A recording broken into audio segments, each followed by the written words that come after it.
You're listening to the Sales Development Podcast, the only audio forum focused and dedicated 100% to sales development. If you care about growing your skills and getting more new sales appointments, pipeline, and closed-won deals, you came to the right place. Subscribe to the show on YouTube, iTunes, or Spreaker, and be sure to go back and listen to all the episodes for the best strategies, tips, and tactics out there on running a high-performance sales development program. And now, your host, founder, and CEO of Tenbound at tenbound.com, David Dulany. Imagine cold calling a C-level executive at a Target account where he or she personally picks up the phone and agrees to a meeting because they just happen to be seeking a solution like yours. Stop imagining and start dialing with DiscoverOrg, the world's leading prospect intelligence platform. Visit discoverorg.com/SDR to learn more. Hello, everybody. This is David Dulany with another edition of the Sales Development Podcast. I am super excited to introduce this gentleman to you guys, or if you've already looked at some of his content on LinkedIn or got his book, really excited to have this conversation. This is Mr. Scott Leese. Scott, how are you doing today? I'm doing great, David. Thanks for having me. Oh, man, thank you. Thanks for tuning in. And, like I said, I'm super excited. Scott is the author of Addicted to the Process. And I'm just going to read a little bit about this, Scott. I hope you don't mind. No, go ahead. The introduction is great. Scott is one of the top sales leaders in the country. He's built and scaled thriving sales teams at numerous multi-million-dollar companies and advised on even more. And he's one of the top 25 AAISP sales leaders. He's a thought leader, obviously an author, and a practitioner. So it's not just somebody who spouts off about this stuff. This is someone who actually is doing it every day. So I'm excited to have you on the show. Scott, thanks again for coming on. Yeah, no problem. I'm excited to be here. Yeah, so let's dive in. So if people aren't familiar with you, they haven't read the book yet, tell us about that experience of going from, somebody who's kind of looking for something in your career to becoming one of the top sales leaders and now truly a thought leader. I appreciate you calling me a thought leader. Yeah, I got into sales in a really roundabout kind of way. I mean, I did not study business as an undergraduate or anything like that. I studied psychology, got a psychology degree, and I minored in religious studies of all things. And then I went to grad school and got a master's degree in learning and instructional technology, kind of like learning theory and things like that. So I went all the way, through the early part of my life without ever studying business or sales. I never had any kind of sales job at all, never was a waiter and said, do you want fries with that or anything like that. And then unfortunately, I got really sick when I finished graduate school at age 23. And I ended up spending the better part of the next 4 years in the hospital fighting for my life. I had numerous really serious illnesses. I've had more surgeries than I can count. It's been really awful situation, missing organs, just like life and death at times. And on top of all that, I got hooked on pain medication throughout that whole process and had to go through the recovery process of that on top of healing from all the illnesses and such. So I was 27 years old, really before I ever had, a quote unquote real job. And I got into sales completely strategically. I didn't know what I was going to do with my life. I felt like my degrees were totally outdated and whatever I'd learned, I'd kind of forgotten. And I needed a way to make up for lost time. And so, I think like a lot of people who, maybe don't really know what they're going to do with themselves, they see sales as an avenue to, maybe make as much money as you possibly can. The harder you work, the better you do, the more you get paid. If you, do poorly, then you get cut. And I understood that, being an athlete. I played 2 sports in college and kept playing soccer after that.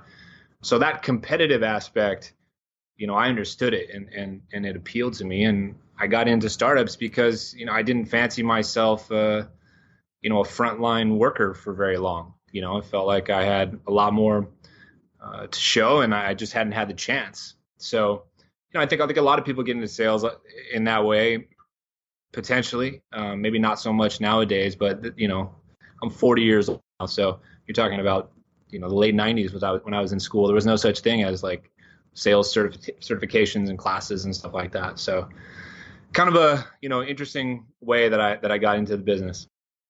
Yeah, it is. And I think one of the points in your book, Addicted to the Process, initially is that sales can be a way for people who, might be looking for a way into a career, or they might be, not super clear on what they want to do, but they want to get into the business world. Did you feel like that was one of the reasons that you kind of went that direction?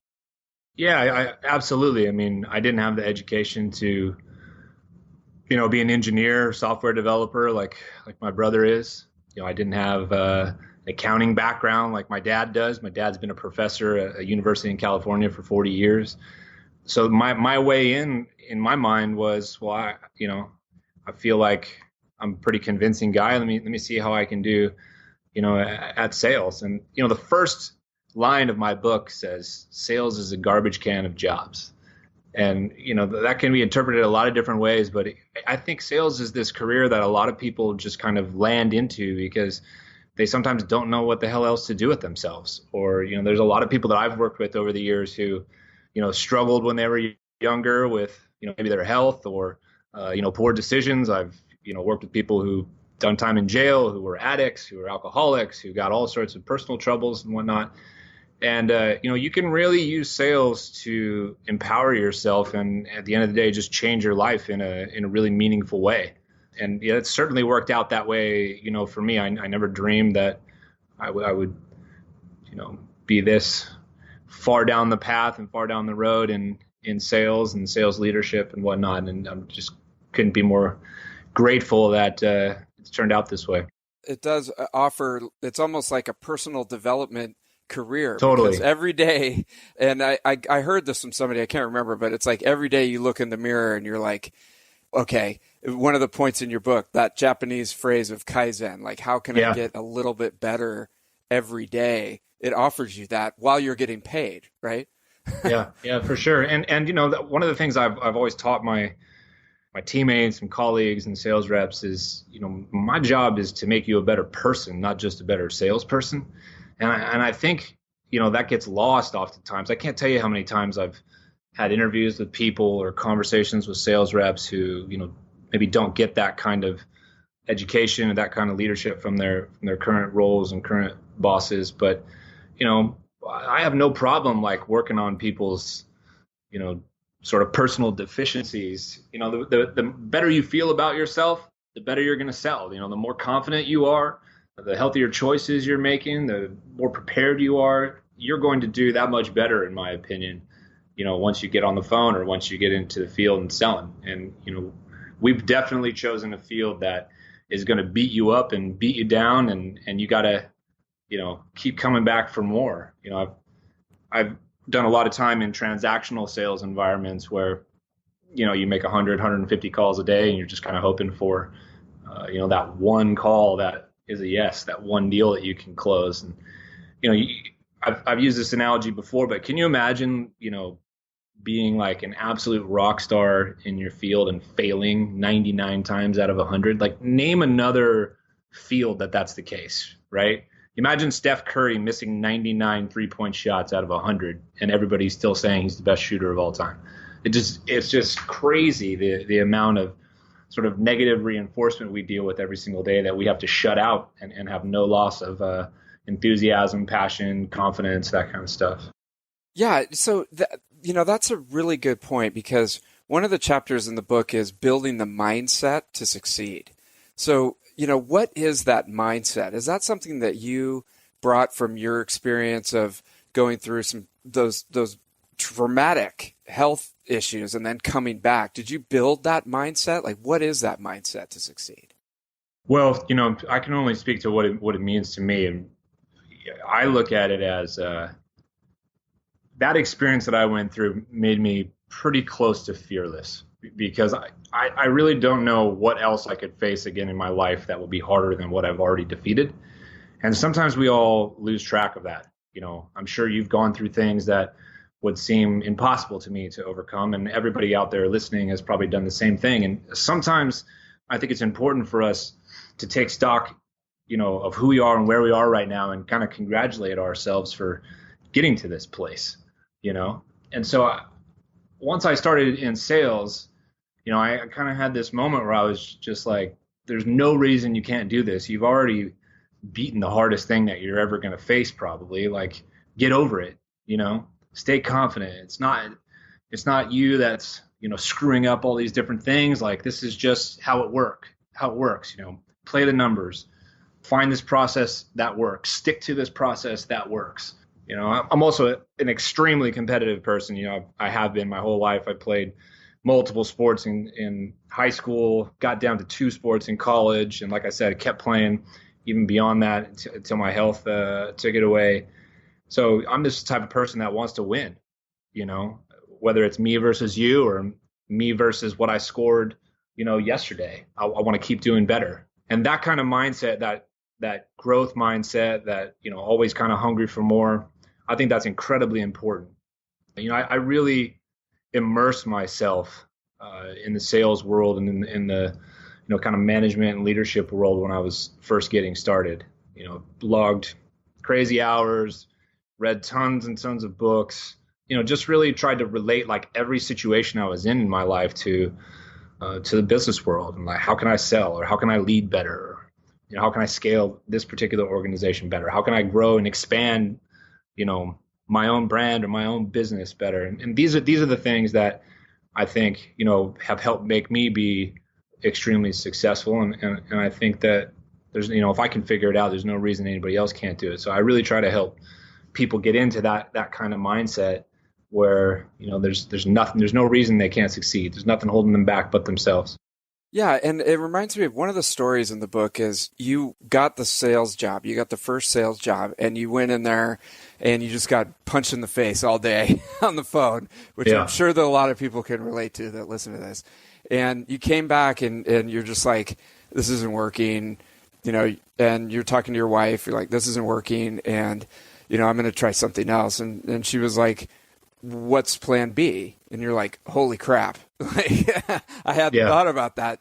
So for the people, the reason I bring that up is for people listening, if they've never had that like near death experience and they think that they do have plan B, do you think that growing that mindset is something that you had to come to on your own, or can you actually teach that to people if they haven't had those experiences and they feel like they can get out?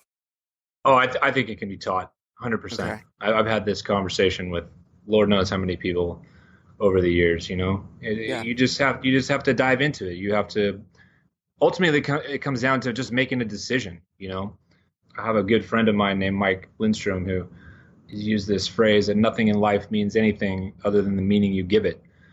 And so if you dive into that, really what you're trying to get at is just, if you want something bad enough, you're going to find a way to make it happen, and you're going to surround yourself with the right people who can help you, think a certain way and respond to things a particular way. You can start reading things that reinforce what you're trying to learn. I didn't read all these like, sort of like historically famous sales books. That wasn't the stuff that got me, fired up on sales and selling. I read stuff about, people overcoming like all sorts of challenges and personal biographies and things like that.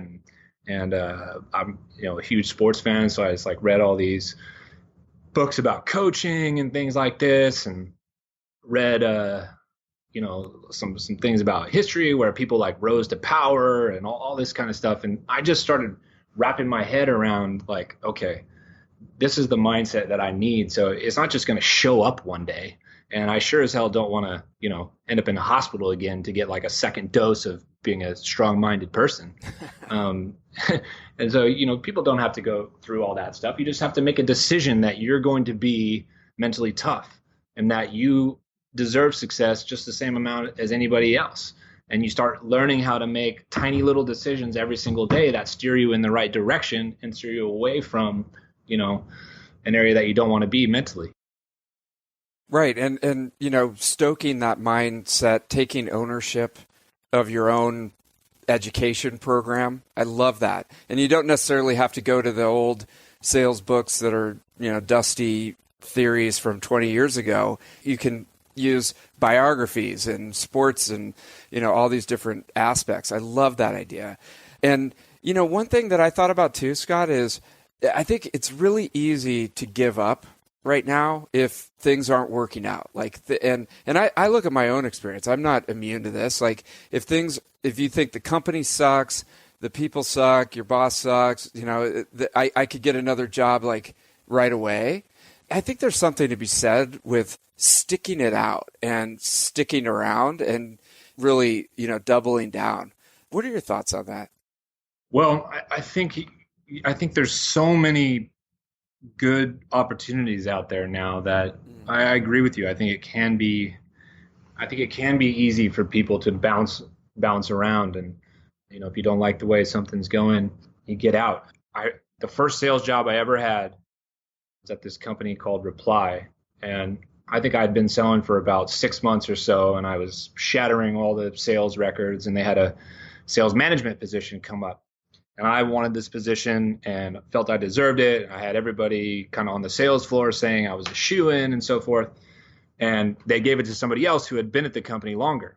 And this particular individual, in my opinion, did not have the characteristics of a leader whatsoever. It was sort of the wrong hire, basically. And I strongly considered leaving. I was pissed off and, felt slighted, and I think this was like right around the holidays, I think. So I think I took like an extra few days of vacation time, and, ended up talking to a couple people and having an interview or two. And, I was at this fork in the road where it's like, I can bounce and, go get another sales job and start all over and, maybe get a little bit of a raise and everything like that. Or I can just get pissed off and use my anger and frustration to succeed and make it absolutely impossible for them to not promote me, because I know this particular person is going to fail and it's only going to take a certain amount of time. So, luckily for me, I made the decision to stay, and I came back and I, kept breaking all my records. I think I doubled the record that I had. I came back on a tear to start the new year. And sure enough, that particular person, washed out of the role, and then they bumped me into the role. And, there I was 9 months as a sales rep before I had my first sales manager job, and I stuck with that company for another few years. And, that was how I launched my sales leadership career. And, I always think, if I would have left at that point in time, would I be where I am now? What would I have learned? How would my career be different?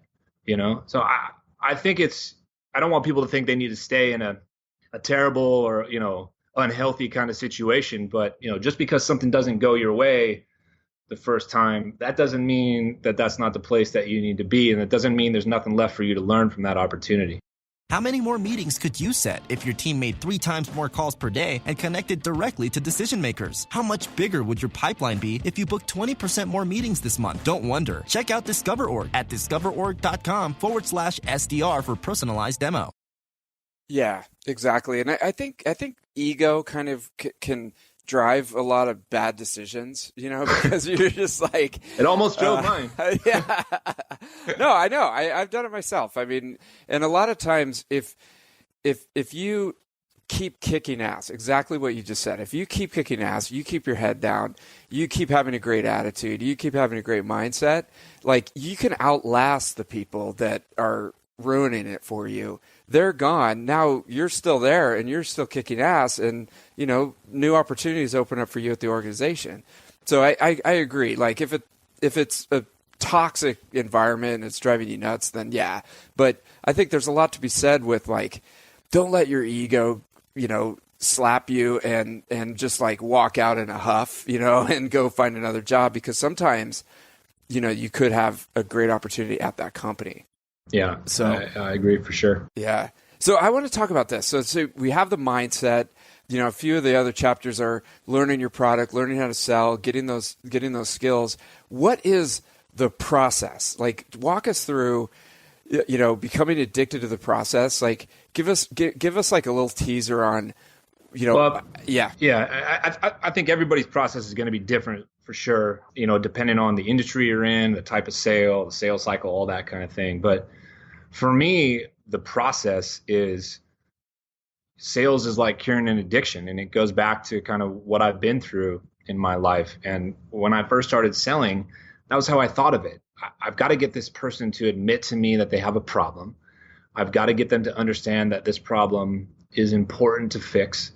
I've got to make them believe that this problem is important to fix now, create some urgency around it. And then and only then is somebody going to give a shit about the solution.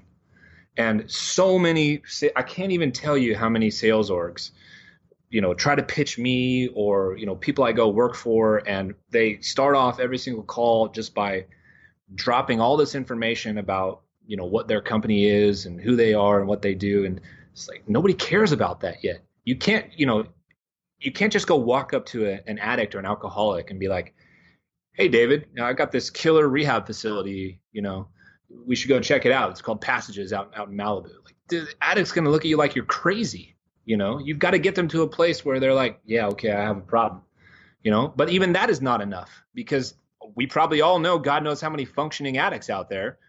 And the problem is not severe enough. They don't understand the value yet in fixing this particular problem. Okay. Once I get them to understand that there's value in fixing it, well, now it's pretty easy for them to delay. And we all deal with that in sales, right? It's like, yeah, I understand. I've got this problem in my business. Your solution, might be able to help me with it, but it's not hindering me. Like, I'm doing fine, So right. Now I've got to help somebody understand why this problem needs to be fixed as fast as humanly possible. And if I can get them to admit to all these things and agree to those things that I'm talking about, then and only then, in my opinion, is somebody going to be open to hearing what I have to say, what my solution is, right? And so that's my process. It's pain, value, urgency, solution, and in that particular order. And it's really, really important to me not to jump around from that order. Okay. I love that analogy of the addict or how you would talk about going into recovery, because I think everybody, is either, interacted with someone like that or seen it on TV at least. I mean, that's something that everyone could relate to. So, that's so difficult though, to talk to someone who has a serious problem that you can help with and kind of get them to admit that. So how do you do that? How do you get somebody to admit that they have a problem?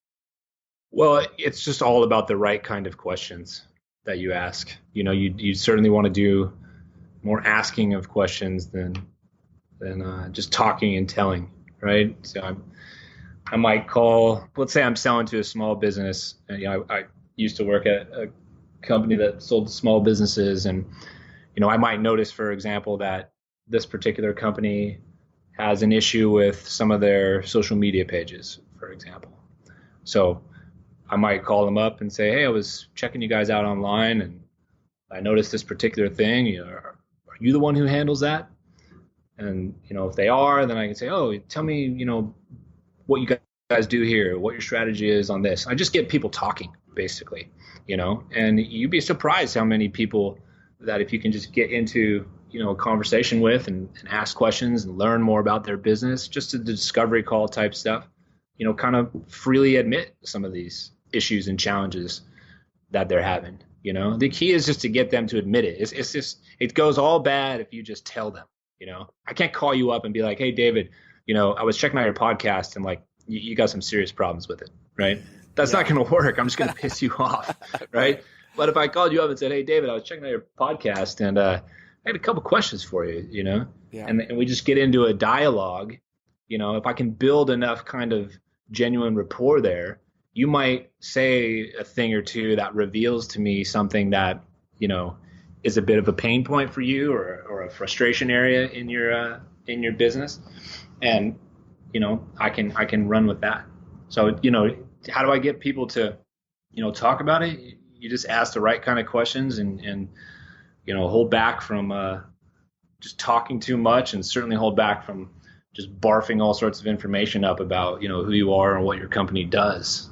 So that's the best way that I can explain it. I think that for me, I think it came, this is where some of my psychology background, I think, came into play. Like I understand people, I understand how to listen. I think without knowing it, the stuff I went to school for back in the day has actually been really helpful for me in my career.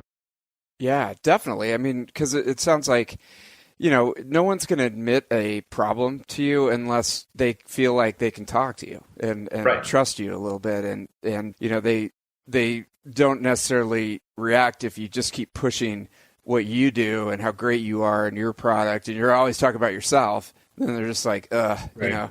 another one of these calls. But even taking it a step back further, like for in the sales development process of trying to land, one of those discovery calls, how do you kind of come at it from a messaging perspective? Because, we all know that you get those emails that are just like, hey, here's how awesome my product is. Do you want to take a meeting? And you're just those are the worst. Yeah. To me, those are the worst to me. You try to add a little bit of value, and you try to just open somebody up to, giving some information. The company that I work for now is called Qualia, and we've built settlement software for the title insurance business, which is a very antiquated business. All the competitors have been around for like 25 years, and we've brought modern technology to this business, and we're doing extremely well. And for example, to your question, there's some regulations that are happening at the turn of the new year here, so 2018.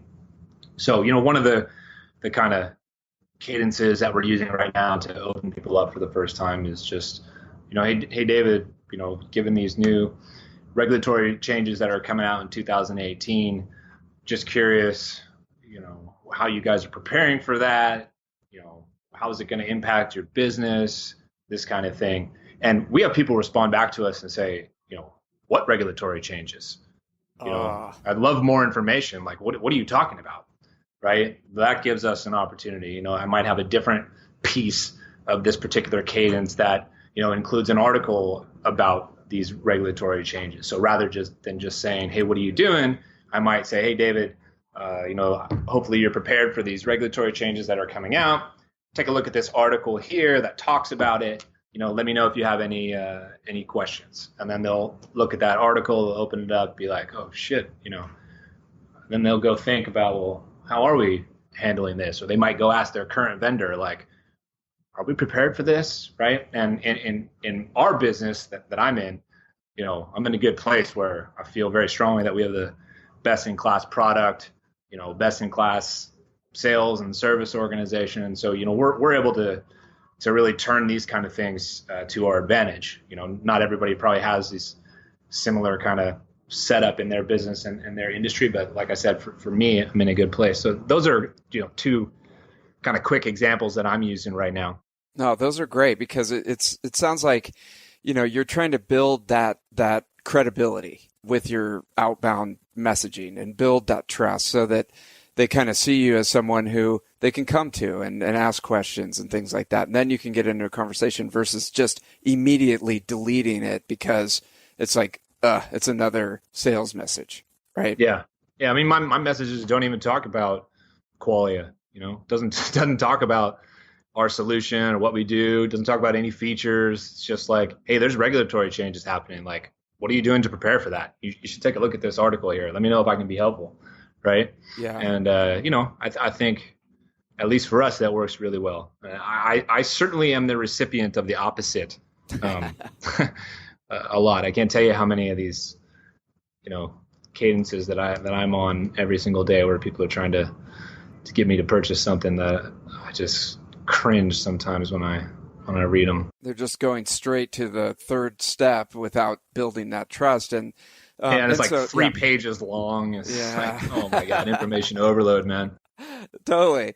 And so, takeaway for folks is, who is your audience? What are they looking to solve? What is, like, for example, the regulatory issue? What's something that coming up that you could help them with? And then I think also it sounds like you're pretty patient because I think a lot of those messages that you get, it's driven by impatience on the part of people sending them. Like they gotta set up a meeting right now. We got to make sales right now. And they're just rushing along. But you sound like you're pretty patient with the whole process. Well, part of the process is just trusting every step along the way to yield you the results that you need. When you're a baseball player and you go in a slump, you get too fixated on, hitting a home run or getting a hit, and you start overthinking and overanalyzing everything. You start focusing on the result instead of the process. The process is have a good mindset when you get up to the plate. Make sure you're using the same batting stance. Make sure your mechanics are right. Okay, now I'm just trying to make some contact here and not strike out. Okay, now I made contact. I hit a little weak ground ball to second, but at least I didn't strike out. Okay, now I hit a fly out to center field. Like, okay, my swing is coming back. These are the things you look for to get out of a slump. So it's just about, trusting, your methodology that things are gonna succeed. It's just about not tinkering with things. That's one thing that I was very good at, over the years, especially when I was selling, and even as a sales manager and a VP of sales and so forth. And once I found something that worked, man, I just latched onto it. I'm not the type of person who would get hung up on 3 times in a row and be like, oh shit, my whole process is garbage. Like I got to start over. And I know that happens to a lot of SDRs and, AEs and sales leaders. You just tinker too much, so if you really have found something that works, man, you just got to stick with it. You just make minor little tweaks and kind of get back to the basics. And what I find is that usually if something is a little off, it's because I've gotten away from my process that was working a little bit, Yeah. And I think, I remember that analogy in the book on the baseball. And I kind of thought about, you could take it out to your exercise goals or your mental fitness goals or your relationship. You're always like thinking of the home run or getting rich or, having the perfect life. And instead you're forgetting about like, hey, in order to do that, you have to have a daily process that you follow, religiously that works. If you skip that process, you're never going to get to that home run. Yeah. You know what I mean? Yeah. Do things a particular way in a particular order and just turn it into a rhythm, become systematic. And once you're able to do that, now it's scalable. Yes. Right? So if you can get it more than one person, now you got, a team of 5 who can do it. Now you got a team of 50 who can do it. Now I got a team of 4 offices of 50 scattered across the country, right? We're all following this same process, this same mindset, the same sales tactics and so forth. That's what you're looking for. That makes it scale. And it's the same with your own life. Like look at your daily processes for, prospecting, but also, improving on your health and improving on your marriage and improving on all these things, because you got to have a process there too. There's a guy named Darren Hardy who was the publisher of Success Magazine, and he puts out a really good program called Best Year Ever. And it's like, I don't work for them or anything, but I would definitely recommend checking it out because they, and this is for the listeners, after they get your book, check out Best Year Ever, because it really gives you like a systemic process for the whole year that you can check a box every day. Like, did I do my 100 prospecting calls? Did I do this? Did I do that? And you can I love the concept of just like building this like list and just scratching stuff off of the list. I do this like goal setting exercise at the beginning of every year where, I write all these things that I sort of like near-term needs, long-term wants, and different, categories of goals and all this stuff. And man, I don't know if it's just from like years of having a honey-do list or what, but so satisfying to just scratch these things off the list, and whittle it down by the end of the year. I'm looking at my list right now, and it was, yay big at the beginning of the year, and now I've shrunken down. I've only got a few things left on there. It's like very satisfying, So I love that concept. Yeah, it's excellent. And stick to the plan. That's one of your chapters. So you got to stick to it, see it through, tweak it, but stick to the process, because it's so easy to get off of that. But Scott, hey, I wanted to ask you, we're running up against the hour. I wanted to ask you about your kind of changing gears a little bit. You're a surfer, and sometimes I get tweets and LinkedIn updates from like all these destinations like Costa Rica and all these places. And I'm like, what's Scott doing? So you're a surfer and you floated out an idea like, hey, let's put a mastermind together to talk about stuff like this, but put it down in Costa Rica as like a surf camp. So tell me about where that idea came from.